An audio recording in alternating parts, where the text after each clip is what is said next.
Imagine with me that you're holding a garden hose, ready to water the garden in your backyard, but not very much water is coming out because somewhere along the line there's a bend or a kink in the hose. Now you've got two options. You can go back to the house, find the nozzle and turn up the pressure and force the water through the hose so that you could get enough water through to water your garden. Or you could go find that bend in the hose and remove the bend so that the water can flow freely. James Clear, the author of Atomic Habits, says that when you're trying to push more water through the hose, like just trying to open up the faucet, it creates tension. That's a lot like trying to use motivation to push your new habits forward. But if you could find a way to make your new habits simple and easy, that would be a lot like removing the bend in the hose and allowing everything to flow freely. So today we're looking at the third law from Atomic Habits, and that law is make it easy. And I'm like, well, that sounds simple, except that when I think about the habits I'd like to have in my life, they're not always easy. They're not always simple. So how could that be possible? And as I've been going back through this sort of couple of chapters looking at this in James's book, I'm really going, you know what? I'm actually focusing on parts of the wrong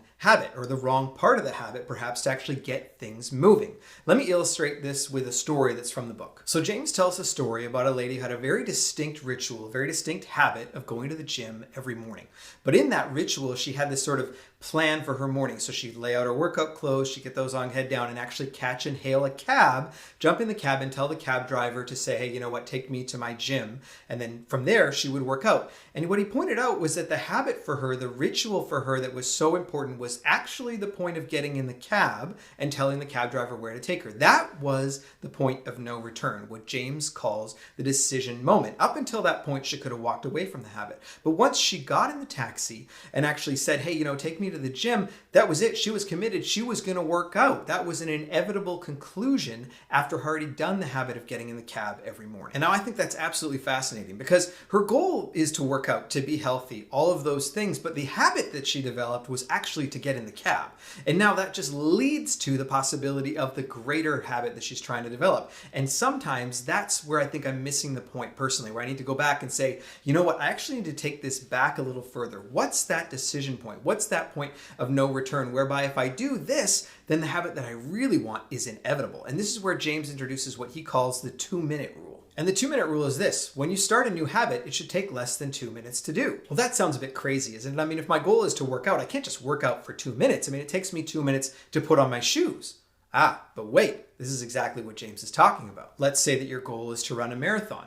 And maybe you and I are in a similar place where right now I'm not running on a daily basis. It's not safe for you and I to wake up tomorrow morning and go run a marathon. We'd actually probably do more damage than good. We need to develop the habit of running, the habit of being in motion. For myself, I'd probably want to start by walking and then slowly running a little bit more and then running a 5K and then a 10K and then potentially a marathon. I'd need to build up to it, but the habit of actually getting in motion is the habit that I'm looking to start. And I could probably start that with something as simple as putting on my running shoes. And that might sound a bit silly, but I know in my own personal life that if I put on my workout gear and throw on my running shoes, the chances of me going for a run, going for a walk, jumping on the exercise bike goes up significantly. A lot better chance than if I'm just loafing around in my slippers. And James points out that the key with the 2-minute rule is always to keep that initial habit, that initial effort, always below the point where it feels like work. And he would stress that it's really important to stop while you're ahead. Now remember, at this point, you're just trying to create the new habit. You're not ready to run the marathon yet. You just want to get in the habit of being in motion. Now let's talk through a couple practical examples. And then I really want you to hold on because I've got one more tip from James's book that I want you to have,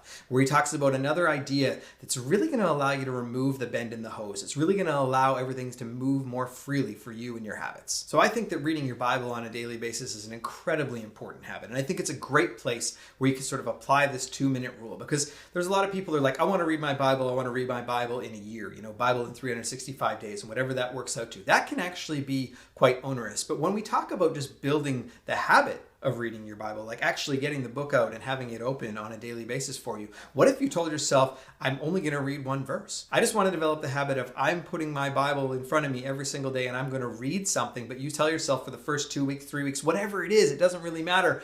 I'm only going to read one verse. But you develop the habit of doing it consistently. Imagine what that can do in the trajectory of your relationship with Christ and all of these things over time, as you'd be like, you know what? Hey, I'm here. I'm reading the Bible. I'm already reading one verse. Maybe I'll read a couple more. Or if you want to write a book, tell yourself that, you know what? Every day I'm only going to write one paragraph. Just one paragraph, and that's it. I'm going to stop. Developing the habit. Say, you know what? At the kitchen table in the morning, set that intention and be like, I'm going to write one paragraph, and then I'm going to stop. Because anybody can write one paragraph. You can absolutely write one paragraph and stop and develop the habit of writing. Well, now you're writing. All of a sudden, you're going to want to write a little bit more. And all of a sudden, your book's going to unfold before you. So now here's the tip that I wanted to give you from James's book. It comes from chapter 14. It's really important. And it talks about making good habits inevitable. And this is where we're really talking about removing the bends in the hose, allowing things to flow freely. And what he talks about is removing the barriers between you and that new habit, that new 2-minute habit, right? We're keeping it really simple. What barriers can you remove to allow you to move in that direction, to actually just make it inevitable in your life that you're going to follow through on that new habit? And I know in my own personal life, I have lived this out. I know that if I want to work out in the morning, if I lay out my workout clothes, if my shoes are there, socks are there, everything's ready, so I'm not rooting around in the dark, waking up my wife, waking up the kids, the chances of me going for that walk or run go up significantly. I know when I was writing my book, I would lay my laptop out on the kitchen table. It might seem like a simple thing, but I didn't have to go to the effort of pulling my laptop out of my bag, going to the table and getting set up. It was there. It was up. It was ready to go. I get up in the morning, I'm sitting down with breakfast, and I could start writing. I removed the barriers that kept me from getting moving. What are the areas, habits in your life? What can you do to remove any potential barriers to allow that habit to flow freely? So I know you've got big goals, and big goals are incredibly important. So today I just want to encourage you to find that small habit. Find the under 2-minute rule habit that's going to get you moving and go after it.